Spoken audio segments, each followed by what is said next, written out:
Hi again, everyone. I hope you're all doing really well. So, one of the big stories that has emerged from Tuesday's trading session is the talk around the US Treasury bill yield curve inverting. The reason why this is considered newsworthy or significant is that it is often perceived as an indicator of a potential recessionary period approaching. Officially, on that point, the US Treasury doesn't view an inverted yield curve as a predictor of a recession, seeing it as an effect of a supply and demand more than anything. However, there have been some interesting recessionary events in recent times that have been preceded by an inverted yield curve. In August 2006, the yield curve inverted. 2007, we had the GFC recession officially occur. In 2019, there was the yield curve inversion, and then we had the recession brought on by the pandemic in 2020. And in this later example lays a seed of debate. The recession we have recently come out of was brought on by an event that was not brought on by the financial system directly, but by the fallout of government action in response to a global pandemic. Though you could be a little bit conspiratorial here and suggest that the forced recession by governments around the world was a bit of a face-saving move in the light of a forthcoming recession, but we won't dwell on that one. So anyway, an inverted yield curve is basically a reflection that longer-term interest rates are going to drop over the longer term. The psychology behind this is that lower yields in the long term suggest poor market outlook for safe assets such as treasury bonds. Treasury bonds generally reflect expectations around interest rates, and when the yield curve is inverted, it suggests that there could be a fall in interest rates where the inversion occurs. An environment with low and or falling interest rates is one where there is slowing economic activity. When the economy is booming, central banks raise interest rates to contain economic activity and stop it getting too wild, as this can lead to a bigger fallout following a spiking peak being reached. Conversely, central banks will cut interest rates to encourage more spending and economic activity when the economy is slowing down. So if the yield curve is inverting, it suggests that perhaps down the line there's going to be a slowdown in economic activity. So I hope that kind of covers off some of the thinking behind why the yield curve inversion can cause alarm bells to raise. Anyway, this moves us to the yield curve right now. So if you look at the grey line, this represents the yield of different treasury bills from the 1st of March, that being the 1, 2, 3, 5, 7, 10, 20 and 30-year bills. We can see that it does change a little in terms of its steepness, but for our discussions, it continues in a normal fashion, with rising yields the further out the maturity date for the treasury bills. Now, since the 1st of March, we have had the first official increase from the Fed in terms of the interest rate, and there have been more flagged to come soon, which has shifted the general curve higher up in terms of interest rates over the longer term. So I've plotted lines for the yield curve on Monday the 28th of March in orange and Tuesday the 29th of March in blue.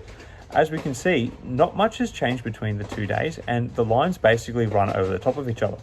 What has started to make a few headlines is this particular point for the 10-year Treasury bill. This is where we start to see some inversion occur, i.e. the 10-year T-bill has a yield lower than the other bills around it, causing this dip. Now, if you look closely, this was already occurring on Monday, the 28th of March, and in fact has slowly been inverting further since the 3rd of March, if you look at the historical data. It is at this stage only a minor inversion, and it is not panic stations yet. I think the real panic indicator people are watching out for is if the 10-year bill begins falling below the 2-year bill. The 2-year bill is currently 6 points lower than the 10-year bill, so it is still a normalish yield between those two price points, but that gap is starting to narrow. So I said at the start of this video that the Fed doesn't officially view an inverted yield curve as a precursor to a forthcoming recession, but they may view it as an indicator for monetary policy action. As I said, the Fed views dropping yields as a supply and demand problem. The Fed has the ability to purchase, in this case, 10-year Treasury bills off the market to thin supply. This would then drive up the average interest rate as they would target the lower yielding bonds, thus pushing up the average price. This process is called quantitative easing, or QE, and is actually one of the precursors that has contributed to the out of control inflation that we are starting to see today.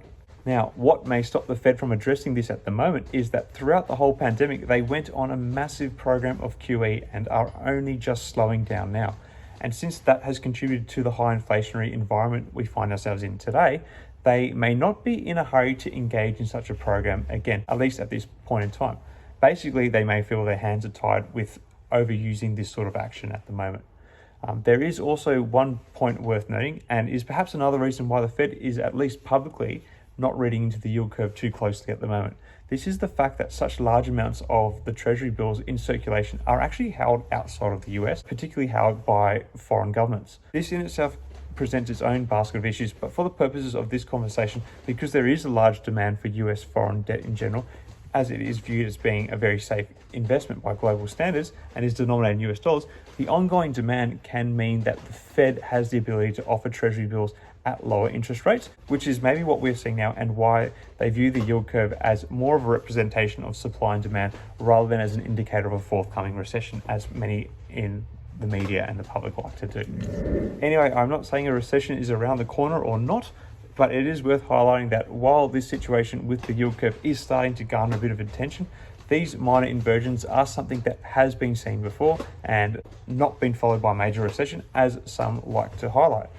I think that if the yield curve does continue to invert further, we may start to see more panic set in throughout the markets, which hasn't been seen yet. This week's inversions in the yield curve have been met with rise in the S&P and Dow Jones and the Nasdaq, which are currently on a 4-day winning streak. So there hasn't been much of a market reaction towards the inversions just yet, but that might be more so based around hopes around potential peace talks between the Russia-Ukraine crisis. Anyway, that's about all I'm going to cover for in this video. A little bit different. Have you ever paid much attention to the yield curve before, or do you follow the Fed stance and are not too alarmed by it? Let me know your thoughts in the comments below. Also, if there's a stock that you'd like me to take a look at in one of my videos, mention a ticker symbol and in the comments, and I'll see what I can do. Till next time, everyone, may the markets trade in your favor.